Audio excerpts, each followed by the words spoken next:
So hey guys, welcome back to my YouTube channel. Last video में हमने एक React Native का fresh project create किया था और उस प्रोजेक्ट को स्टडी किया था कि जब भी हम कोई न्यू प्रोजेक्ट क्रिएट करते हैं तो उसमें कौन कौन सी फाइल्स रहती है और उन फाइल्स का बेसिकली रोल क्या होता है। उसके बाद हमने हमारी जो फर्स्ट मोबाइल ऐप पे हेलो वर्ल्ड टेक्स्ट हमने शो करवाया था। तो गाइज आज की वीडियो में हम देखेंगे कि हम हमारी फाइल्स को कैसे मैनेज करने वाले हैं। बेसिकली हम फोल्डर स्ट्रक्चर जो फॉलो करेंगे इस कंप्लीट रिएक्ट नेटिव की सीरीज़ में वो हम स्टडी करेंगे कि हम हमारी फाइल्स को कैसे मैनेज करेंगे, कैसे हमने फॉन्ट्स को रखना है, कैसे इमेजेस को रखना है, रिडक्स के लिए कैसे रहेगा, स्क्रीन्स हम कैसे मैनेज करेंगे और नेविगेशन हमारी किस तरीके से रखेंगे और स्टाइलिंग के लिए भी हम कुछ अलग फोल्डर्स जो है वो रखेंगे। तो गाइज चलते हैं हमारे कोड एडिटर पे। तो इसमें मैं बेसिकली सबसे पहले एक फ़ोल्डर बनाऊंगी सोर्स के नाम से src। इसमें हमारी जो जितनी भी फाइल्स हैं जो भी हम प्रोजेक्ट में यूज़ करने वाले हैं वो सारी फाइल्स हम इसी में रखेंगे। उसके बाद सबसे जो पहली फाइल रहेगी इसमें हम एक फ़ोल्डर बनाएंगे एसेट्स के नाम से और एसेट्स में बेसिकली हमारे इमेजेस और फ़ॉन्ट्स रहेंगे। तो इसमें मैं एक फ़ोल्डर बना लेती हूँ इमेजेस के नाम से एंड एक और फोल्डर बना लेते हैं फ़ॉन्ट्स के नाम से। उसके बाद सेकंड फोल्डर हम बनाएंगे कंपोनेंट्स का। कंपोनेंट्स में बेसिकली क्या रहेगा कि जैसे हम टेक्स्ट इनपुट है तो अगर आप देखोगे टेक्स्ट इनपुट हो गई या बटन हो गया तो अगर आप किसी भी ऐप को चेक करोगे तो उसमें मोस्टली हर जगह पे जो बटन्स है या फिर टेक्स्ट इनपुट है वो सेम रहती है।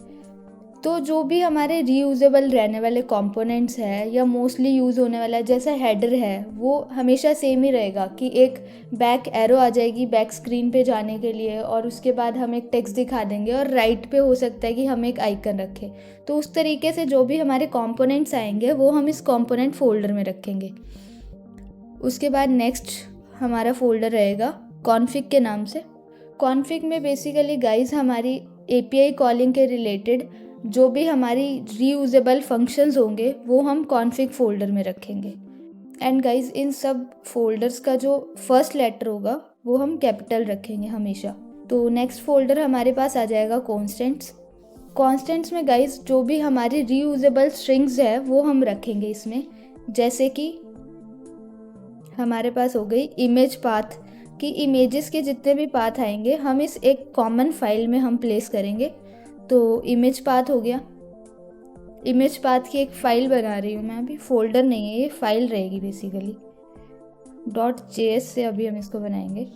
उसके बाद फ़ॉन्ट फैमिली हो गई। फ़ॉन्ट फैमिली जितने भी हम रखेंगे उनको हम स्टार्टिंग में एक अलग फोल्डर में हम उसके पाथ पास करेंगे और उसके बाद वहीं से हम उसको हर बार यूज़ करेंगे। इससे गाइस क्या होता है कि जैसे अगर आप कुछ भी किसी भी पाथ को अगर आप मतलब जैसे सर्च आइकन आपके ऐप में 10 टाइम्स यूज़ हो रही है अलग अलग जगह पे, तो अगर आप उन सभी फाइल्स में हर बार सर्च आइकन का पूरा पाथ पास करोगे तो इन फ्यूचर अगर आपको जब भी वो आइकन चेंज करनी होगी अगर उसका नेम सेम नहीं हुआ तो उस केस में आपको क्या होगा, आपको उन सभी जगह पे उन 10 फाइल्स में सब जगह पे आपको वो पाथ को वापस से चेंज करना पड़ेगा। तो इसीलिए हम एक कॉमन फाइल फॉलो करते हैं, हम एक कॉमन फाइल बना लेते हैं जिससे कि हमारे पास चीज़ें एक सॉर्टेड ऑर्डर में रहती है। सो गाइस कांस्टेंट हो गया। उसके बाद इसमें ही हम लैंग्वेज की जो भी फाइल्स है हम वो रखेंगे। जैसे कि आपने कई ऐप्स में देखा होगा कि लैंग्वेज ट्रांसलेशन का आपको ऑप्शन मिल जाता है कि जैसे इंग्लिश हो गई, फ्रेंच हो गई या कोई और लैंग्वेज हो गई। तो उन सब के लिए हम जो जितनी भी स्ट्रिंग्स होगी वो सारी हम इसी एक फ़ोल्डर में मैनेज करेंगे लैंग्वेज में। उसके बाद गाइज नेक्स्ट फोल्डर हमारे पास आ जाएगा नेविगेशन का। तो गाइज नेविगेशन बेसिकली कि हम एक स्क्रीन से दूसरी स्क्रीन पे जा रहे हैं वो गया नेविगेशन। तो गाइज जब भी हम एक स्क्रीन से दूसरी स्क्रीन पे जाएंगे उसमें जो जितने भी तरह की नेविगेशंस हमारी यूज़ होगी ऐप में वो सारी नेविगेशंस जो है हम इस नेविगेशन फोल्डर में रखेंगे। इसके लिए हम इसमें अलग अलग फाइल्स बनाएंगे इन फ्यूचर। जैसे जैसे हम इस सीरीज़ को आगे कंटिन्यू करेंगे तो आप देखोगे इन सभी फोल्डर्स का बहुत अच्छे से हम यूज़ करेंगे। उसके बाद इसमें एक नेक्स्ट फोल्डर हमारे पास रहने वाला है रिडक्स का। रिडक्स हो जाता है गाइज, बेसिकली हमें ओवरऑल कंप्लीट ऐप के लिए एक ग्लोबल स्टेट हो जाती है, तो उसको हम मैनेज करेंगे इसी फोल्डर के थ्रू। अगर आपको अभी समझ नहीं आ रहा है तो कोई प्रॉब्लम नहीं है, हम जैसे जैसे इस सीरीज़ को कंटिन्यू करेंगे और रिडक्स पे आपको एक जो डिटेल्ड वीडियो मिलेगी या फिर नेविगेशन पे या लैंग्वेज ट्रांसलेशन पे जैसे आपको डिटेल वीडियो मिलेगी, तो इन सब चीज़ों के कॉन्सेप्ट्स आपको क्लियर होते जाएंगे। उसके बाद नेक्स्ट जो हमारे पास फोल्डर रहेगा वो होगा स्क्रीन्स का फोल्डर।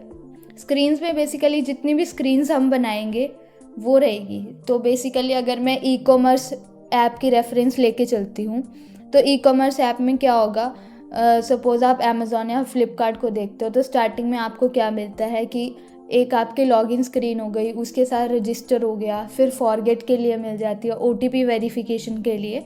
तो वो सारी एक तरह से अलग अलग स्क्रीन्स हो गई। तो वो स्क्रीन्स हो गई ऑथेंटिकेशन की। और अगर हम ऑथेंटिकेशन के बाद की बात करें तो जैसे कि डैशबोर्ड हो गया, कोई सर्च, हम प्रोडक्ट सर्च कर रहे हैं, प्रोडक्ट डिटेल स्क्रीन हो गई, या जो सेटिंग स्क्रीन हो गई, या फिर जो एडिट प्रोफाइल की स्क्रीन्स हो गई।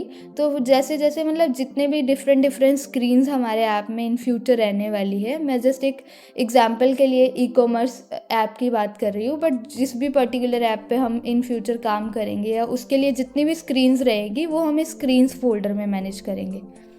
नेक्स्ट हमारे पास आ जाएगा स्टाइल्स का फोल्डर।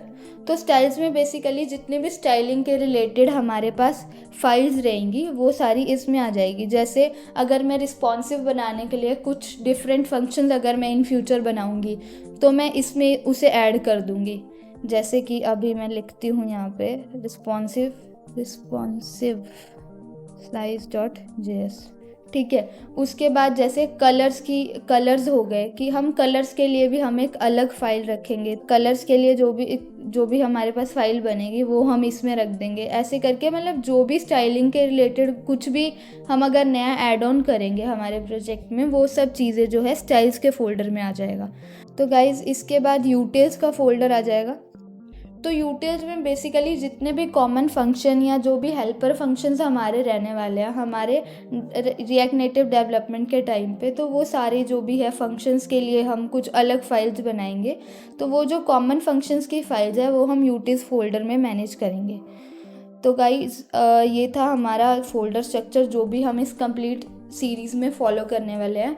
तो एक बार दोबारा से इससे गो थ्रू हो जाते हैं। हमारे पास जो मेन फोल्डर रहेगा, पेरेंट फोल्डर, वो होगा सोर्स का।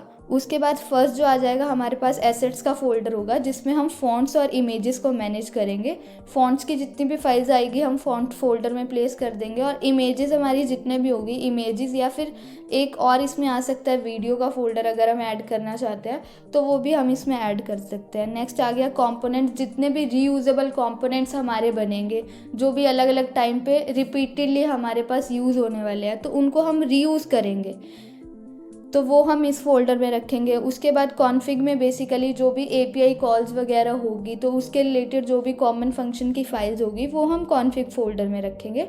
कॉन्स्टेंट्स में बेसिकली जो भी कॉमन स्ट्रिंग फाइल्स हो गई जो कि कांस्टेंट रहने वाली है वो हम इसमें रखेंगे। उसके बाद अगर हम कांस्टेंट्स की बात करते हैं तो इसमें जैसे फ़ॉन्ट फैमिली हो गई, ठीक है, तो फ़ॉन्ट फैमिली के लिए हम एक कॉमन स्ट्रिंग है वो बना लेंगे, वो ही हम यूज़ करेंगे कंप्लीट ऐप में हमारी। उसके बाद इमेज पाथ के नाम से हम एक फ़ाइल बना लेंगे। इमेज पाथ में हो गई जितनी भी इमेजेस हम इमेजेस फोल्डर में पास करेंगे उनके पाथ जो है हम यहाँ पे पास करके इसी फाइल से एक्सपोर्ट करा के सब जगह यूज़ कर लेंगे। उसके बाद इस पे आ जाएगा फिर से लैंग्वेज फोल्डर आ जाएगा जिसमें हम अगर लैंग्वेज ट्रांसलेशन का अगर इन फ्यूचर ऐड ऑन करना चाहते हैं तो उसके लिए जो भी स्ट्रिंग्स रहेंगे वो इसमें आ जाएगी। उसके बाद बेसिकली नेविगेशन फोल्डर में रहेगा कि अगर आप एक स्क्रीन से दूसरी स्क्रीन पे नेविगेट करना चाहते हो तो उसमें जितने भी जो भी फाइल्स इसके रिलेटेड रहेगी वो सब हम नेविगेशन फोल्डर में पास करेंगे। रिडक्स में बेसिकली एक ग्लोबल स्टेट मैनेज करने के लिए तो हम रिडक्स का यूज़ करते हैं, तो रिडक्स की जितनी भी फाइल्स होगी वो हम इसमें रखेंगे। जितनी भी हमारे ऐप में स्क्रीन्स बनने वाली हैं उन सारी स्क्रीन्स को हम स्क्रीन्स फोल्डर में रखेंगे, और जितनी भी स्टाइलिंग की कॉमन फाइल्स होगी जैसे कि कलर हो गया या कुछ रिस्पॉन्सिव बनाने के लिए हम कुछ फंक्शंस बनाते हैं वो हो गए, तो वो हम स्टाइल्स फोल्डर में रखेंगे, या फिर इन फ्यूचर हम कुछ और भी ऐड ऑन करना चाहते हैं इसमें तो। उसके बाद नेक्स्ट हो गया यूटिल्स फोल्डर। इसमें बेसिकली हम जो भी हमारे कॉमन फंक्शंस रहेंगे हम वो रखेंगे। तो गाइज़ आज की वीडियो में बस इतना ही था। अगर आपको कुछ भी डाउट होता है तो आप कमेंट सेक्शन में पूछ सकते हो। और ये वीडियो मैंने सबसे पहले इसलिए बनाई क्योंकि एज अ फ्रेशर जो मैंने सबसे पहले चैलेंज फेस किया था वो यही था कि हम हमारी फाइल्स को मैनेज कैसे करेंगे बेसिकली एक रिएक्ट नेटिव प्रोजेक्ट में। तो ये मेरे लिए सबसे बड़ा चैलेंज रहा था स्टार्टिंग में। तो इसीलिए मैं इसी के रिलेटेड जो हमारी डेवलपमेंट स्टार्ट करने से पहले यही वीडियो मैं कवर कर रही हूँ। आई होप कि आपको आज की वीडियो पसंद आई होगी। अगर आपको आज की वीडियो पसंद आई है तो वीडियो को लाइक करना, चैनल को सब्सक्राइब करना और कमेंट भी ज़रूर करना। अगर आपको कुछ भी डाउट्स होते हैं तो आप मुझसे कमेंट सेक्शन में पूछ सकते हो। So guys thanks for watching this video. मिलते हैं नेक्स्ट वीडियो में।